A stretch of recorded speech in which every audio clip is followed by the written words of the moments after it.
అందరికీ నమస్కారం.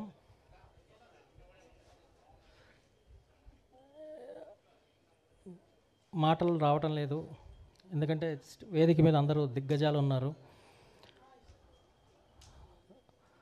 నేను సావిత్రి గారి అభిమానిని. నేను ఈ జనరేషన్కి చెందిన వాడినైనా సావిత్రి గారు నిజంగా చెప్పాలంటే మా అమ్మమ్మ గారి జనరేషన్ చెందిన ఆర్టిస్టు.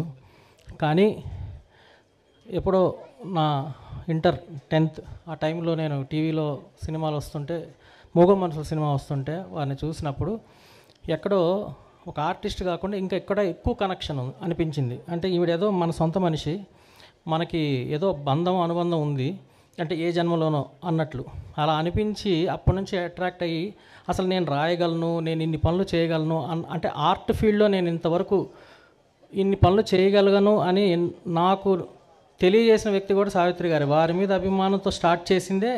నేను చాలామంది ఇక్కడ పెద్దలకి నా కళా ప్రయాణం తెలుసు. ఇన్ని చేశానంటే ఒక 34 అవార్డ్స్ అందుకున్నాను.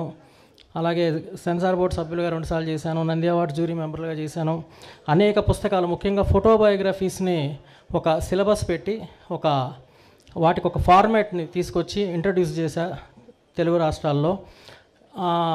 అలాగే ఒక ఆర్కైవిస్ట్గా నేను 3.5 lakhs హార్డ్ కాపీస్, ఒక 3.5 lakhs సాఫ్ట్ కాపీస్, ఇవన్నీ కూడా తెలుగు సినిమాకు సంబంధించి 1932 నుంచి ఇప్పటి వరకు నేను అన్నీ కూడా సేకరించడం జరిగింది. అలాగే అనేక ఏమంటారు బుక్స్, ఫోటో నెగటివ్స్, ఇవంతా ఒక లైబ్రరీ లాగా నేను సేకరించి రన్ చేస్తున్నాను.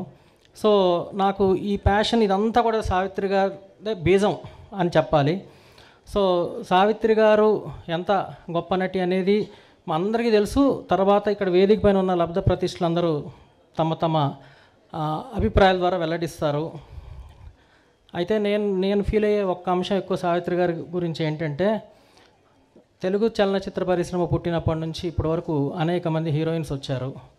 కానీ ఏ నటిని చూసినా ఓన్ చేసుకోవాలంటే, అంటే సావిత్రి గారిని తీసుకుంటే ఇలాంటి చెల్లెలు మనకుంటే బాగుండు అనుకోండి, ఆవిడ చెల్లెల్లాగా కనిపిస్తుంది. ఇలాంటి అమ్మ ఉంటే బాగుండు అనుకోండి, ఆవిడ తల్లిలాగా కనిపిస్తుంది. ఇలాంటి భార్య ఉంటే బాగుండు అనుకోండి, శ్రీమతిలాగా కనపడుతుంది. ఇలాంటి వదిన ఉంటే బాగుండు అనుకోండి, ఆవిడ వదినలాగానే మనకి అటాచ్ అవుతుంది. ఇన్ని విధాల మనకి అటాచ్ అయ్యే ఇంకో నటీమణి మనకి లేరు. ఒక్క సావిత్రి గారే మనకు అన్ని విధాల కనెక్ట్ అవ్వగలరు. సో ఆ సావిత్రి గారి నేను చాలా చిన్నప్పటి నుండి అన్ని సేకరిస్తున్నాను కాబట్టి, ఎప్పుడో నా ఇంటర్లోనే విజయ చాముండేశ్వరి గారి ఇంటికి వెళ్ళా.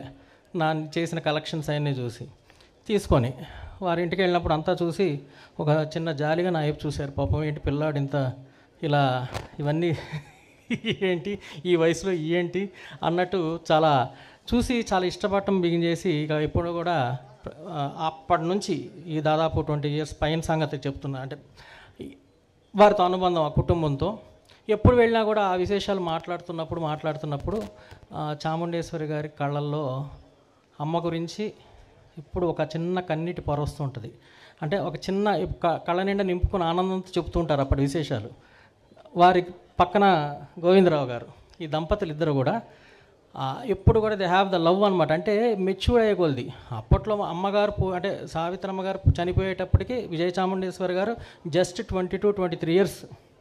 అప్పటికంటే ఇప్పుడు మెచ్యూరిటీ లెవెల్స్ పెరిగిన తర్వాత ఆవిడ గొప్పతనం అన్ని విధాలా తెలుసుకొని ఇంకా she started loving more. And ఎక్కడ విగ్రహం పెడుతున్నారన్న, ఎక్కడ ఒక పుస్తకం వేస్తున్నారన్న ఇట్లా తెలిస్తే వెంటనే చెక్స్ పంపిస్తూ ఉంటారు. ఇవన్నీ చాలామందికి తెలియదు. సో అటువంటి ఒక విజయ చాముండేశ్వరి గారు ఒకసారి హైదరాబాద్కి వచ్చినప్పుడు నన్ను పిలిపించి, నువ్వు ఒక బుక్ రాయాలి అన్నారు. అంటే ఏం బుక్ అండి అంటే, సావిత్రి గారు నేను ఫోటోబయోగ్రఫీ ఆల్రెడీ చేస్తున్నానండి అంటే, కాదు మనకి ఇన్ని తరాల తర్వాత కూడా సావిత్రి గారు మనకి తెలిసారు అంటే ఒక గొప్ప నటి కాబట్టి ఇన్ని తరాల నుండి మనం ఆవిడ ఆరాధిస్తున్నాం. ఆవిడ ఎంత గొప్ప నటి, ఎటువంటి ఆణిముత్యాల లాంటి చిత్రాలు చేశారు, ఎటువంటి వైవిధ్యమైన పాత్రలు వేశారు, ఇవన్నిటితో ఒక బుక్ వేస్తే బాగుంటుంది, ది బెస్ట్ ఆణిముత్యాలను సెలెక్ట్ చేసుకొని వేయాలి అన్నారు. సో నేను మొత్తం రీసెర్చ్ చేసి మొత్తం 3 years తీసుకొని అన్నీ చూసి మొత్తం లిస్ట్ అవుట్ చేసి రోజుకో సినిమా చూసి నోట్స్ రాసుకొని ఇదంతా చేసి మొత్తానికి 47 మూవీస్ మీద ఆ బుక్లో పెట్టి సావిత్రి క్లాసిక్స్ అన్న బుక్ తయారు చేయడం జరిగింది. ఇంకా చాలా దానికి సంబంధించిన రేర్ ఫోటోగ్రాఫ్స్, చాలా సినిమాలకు నా దగ్గర ఫోటోగ్రాఫ్స్ లేవు, అవన్నీ ఎక్కడెక్కడో ఊళ్ళు తిరిగి అవన్నీ సేకరించడం జరిగింది. సో ఏది ఏమైనా బుక్ సావిత్రి గారి కుమార్తె విజయ చాముండేశ్వరి గారు నన్ను అడగటం అంటే సావిత్రి గారే నన్ను అడిగినంత ఫీలింగ్ వచ్చింది. అంటే నువ్వు రాయి, ఎందుకంటే సావిత్రి గారి ఫ్యాన్ అంటే నేను ఫ్యాను అని చెప్పలేను, పిచ్చి కొంచెం ఎక్కువ భక్తి. ఆవిడ మీద నేను 18 ఇయర్స్ కంటిన్యూస్గా సావిత్రి ఫోటో ఎగ్జిబిషన్స్ హైదరాబాద్లో పెట్టా. అటెండ్ అయిన వాళ్ళకి తెలుసు, 18 ఇయర్స్ కంటిన్యూస్గా పెట్టా. అలాగే ప్రతి ఇయర్ జయంతి వర్ధంతులు నిర్వహించా, ఆవిడ మీద డాక్యుమెంటరీ తీసా, నాకున్న అభిమానం అంతా నేను చూపించా. అందుకనే ఒకవేళ అందుకా అని అడిగా. సరే వీరు అన్నారు కాదు నీ బుక్స్ అన్నీ చూస్తున్నా, 4 పాయింట్లు అనుకుంటా ఆ రోజు బాగా చెప్పారు చాముండేశ్వరి గారు. ఒకటి, నీకు తెలుగు సినిమా మీద చాలా నాలెడ్జ్ ఉంది. 2, నీ దగ్గర మెటీరియల్ అంటే తెలుగు సినిమాకు సంబంధించిన ఎంత మెటీరియల్ ఉందో నాకు తెలుసు.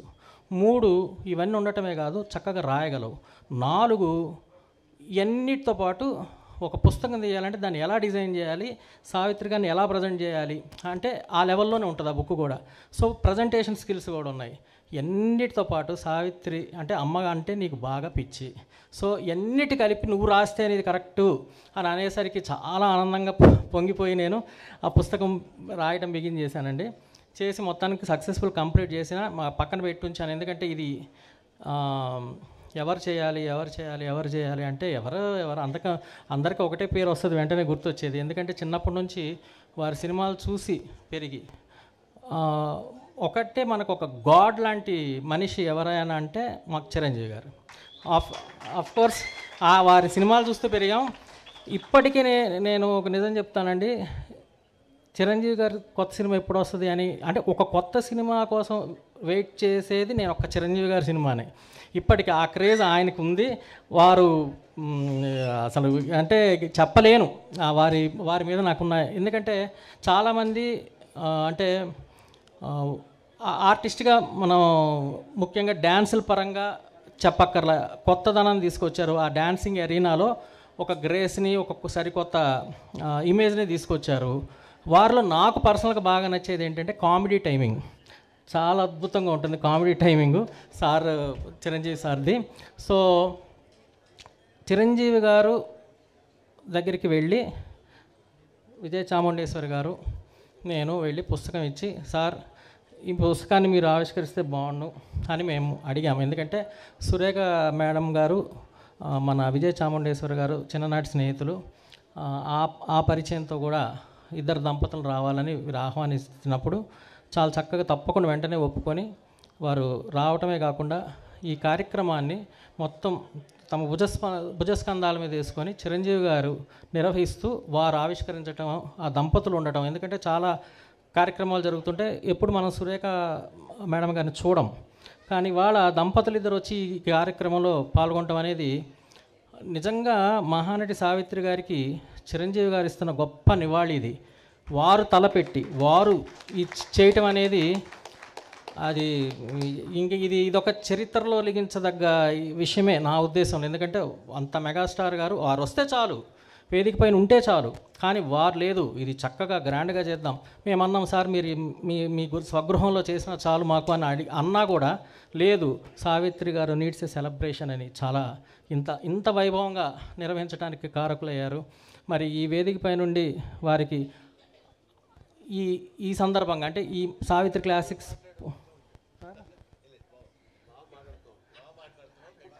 నేను ఇందాక నుండి అనుకుంటున్నాను సార్, మీరు ఇంకా ఏం సెటైర్ వేయలేదు.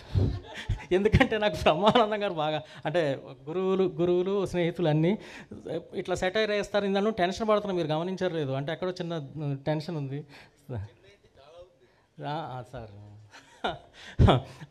అందుకని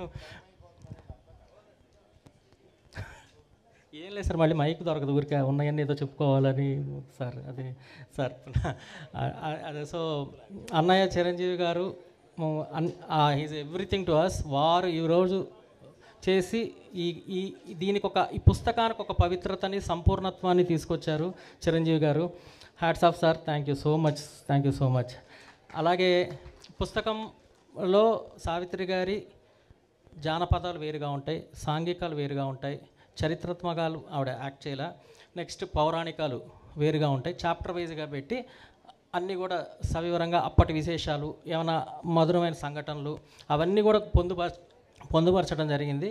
సో మీరందరూ ఈ పుస్తకం చదివి ఆశీర్వదిస్తారని భావిస్తూ ఇంకొక ఇద్దరు ముగ్గురు గురించి చెప్పి ముగిస్తాను. మరి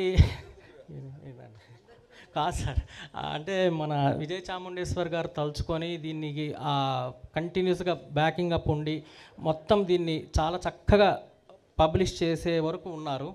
కానీ ఇవాల్టి కాస్ట్, ఇవాల్టి ఒక బుక్ తీయాలన్నా కూడా చిన్న సైజు ఒక సినిమా తీసినంత పని అవుతుంది. అప్పుడు మేము ఇది తెలుసుకొని వెంటనే నేను యాడ్ అవుతాను, మనం ఇంత సావిత్రి గారికి అద్భుతమైన నివాళి ఇవ్వాలి అని యాడ్ అయ్యి ఈ పుస్తకాన్ని ఇంత గ్రాండియర్ దీనికి తీసుకొచ్చిన వ్యక్తి బొల్లినేని కృష్ణయ్య గారు. ఎందుకంటే వారు పెద్ద వ్యాపారవేత్త, చిన్న ఏం కాదు. ఎందుకంటే వారు డ్యాములు, హైవేలు, ఆ కన్స్ట్రక్షన్ బిజినెస్లో ఉంటూ ఎమ్మెల్యేగా చేసి మరి ఇవాళ అత్యంత పేరున్నటువంటి కిమ్స్ హాస్పిటల్స్ వ్యవస్థాపకులు వారు. సో అటువంటి వ్యక్తి దీనికి ఇంకొక సపోర్ట్ ఇవ్వడం అనేది నాకు ఎంత ఆనందాన్ని ఇచ్చిందో. వారు అంతేకాదు, ఇంతకుముందు నేను ఎస్వి రంగారావు గారి మీద వేసిన, అక్కినేని గారి మీద వేసిన, స్వాతంత్రోద్యమంలో తెలుగు సినిమా వాళ్ళ పాత్ర వేసిన మంచిది ఏదైనా ఉంది, నాణ్యమైనది ఏదైనా ఉందంటే నేనున్నాను ముందని ఉంటుంటారు. సార్ మీకు ఈ వేదిక పై నుండి కూడా చాలా థ్యాంక్స్ చెప్తున్నాను, బొల్లినేని కృష్ణయ్య గారు. అలాగే ఈ పుస్తకం రాసిన తర్వాత ముందు మాట ఎవరితో రాయించాలి అని మేము డిస్కస్ చేసినప్పుడు సీనియర్స్లో సావిత్రి గారితో యాక్ట్ చేసిన హీరోల్లో పెద్దలు మురళీమోహన్ గారు ఒక 5-6 సినిమాలు యాక్ట్ చేశారు సావిత్రి గారితో కలిసి తన సావిత్రి గారి లేటర్ స్టేజెస్లో. సో వారిని అడగగానే తండ్రి సమానులు వారు ఎప్పుడు ఎంకరేజింగ్గానే ఉంటారు, ఎప్పుడు ప్రోత్సహించారు. ఈ ట్రావెల్ మొత్తంలో చాలా చక్కటి విశ్లేషణ ఇచ్చారు. ఒక పెద్ద డైలాగ్ ఎప్పుడు చెప్తుంటారు నా గురించి, అది నేనే చెప్పుకుంటాను, మీరు మర్చిపోతారేమో. సరే మీరే చెప్తారు. Thank you sir. అటువంటి మురళీమోహన్ గారు రాయటం. ఇంకొక ముందు మాటని సావిత్రి గారికి అనేకమైనటువంటి పాటలు పాడినటువంటి ప్లేబ్యాక్ సింగర్, నేపథ్య గాయని పద్మభూషణ్ పి సుశీల గారు వారు రాశారు. వారు కూడా ఆ వయసులో ఎంతో ఓపికగా పుస్తకాన్ని చదివి మళ్ళీ మరుసటి రోజు రాసి ఇవ్వటం అనేది నాకు చాలా ఆనందం వేసింది. సో వీళ్ళిద్దరూ ముందు మాట రాశారు, దానికి కూడా నేను చాలా హ్యాపీగా ఫీల్ అయ్యి ధన్యవాదాలు తెలియజేసుకుంటున్నాను.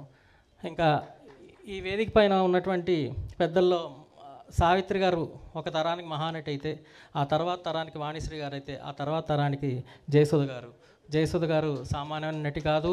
1972 నుండి ఇప్పటికీ 50 years కంప్లీట్ చేశారు, చిన్న విషయం కాదు.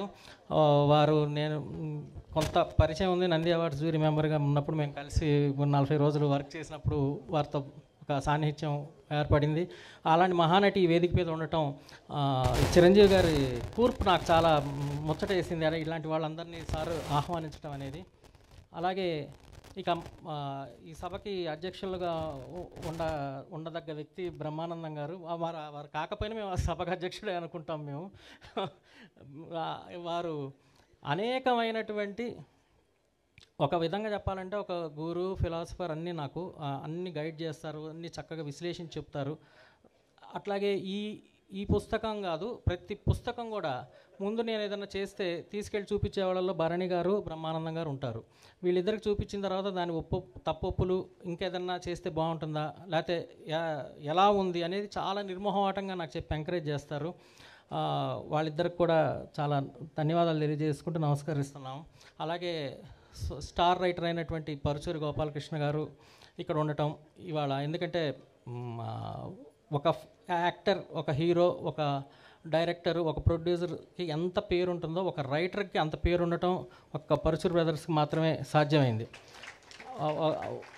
ఇప్పటికి కూడా. ఎందుకంటే ఎవరు స్టార్ రైటర్ ఎవరంటే వెంటనే మనకు గుర్తొచ్చే పేరు పరుచూరి బ్రదర్సే, ఆ తర్వాత వేరే మనం ఆలోచిస్తాం. అంతటి పేరు తెచ్చుకున్నారు, అంతటి స్టార్డమ్ వచ్చింది. అలాగే పెద్దలు పూజ్యులు అల్లు అరవింద్ గారు ఇక్కడ ఉన్నారు. వారు కూడా ఒక నిర్మాతగా అనేక సంచలనాలు సృష్టించారు. మరి ఇవాళ ఆ మధ్య కూడా నేను సెన్సార్ బోర్డు మెంబర్గా ఉన్నప్పుడు వారికి సినిమాలు సెన్సార్ చేసేటప్పుడు కలిసేవాళ్ళం. అయితే అల్లు రామలింగయ్య గారి మొన్న శత జయంతి సందర్భంగా పుస్తకం వేయమని ఆఫర్ కూడా నాకు వారు ఇవ్వటం జరిగింది, కానీ చాలా తక్కువ టైం ఉంది సార్, కొంచెం నేను చేయలేను అన్నిదా భావించొద్దు, కొంచెం మినిమం 6 to 8 months ఉంటే బాగుంటుంది అని అంటే వారు ఎంతో సహృదయతో అలాగే అమ్మని అన్నారు. ఆఫర్ పిలిచి ఇచ్చినందుకు చాలా థ్యాంక్స్ సార్, మీకు ధన్యవాదాలు. ఇంకా చాలా చెప్పాలనుంది కానీ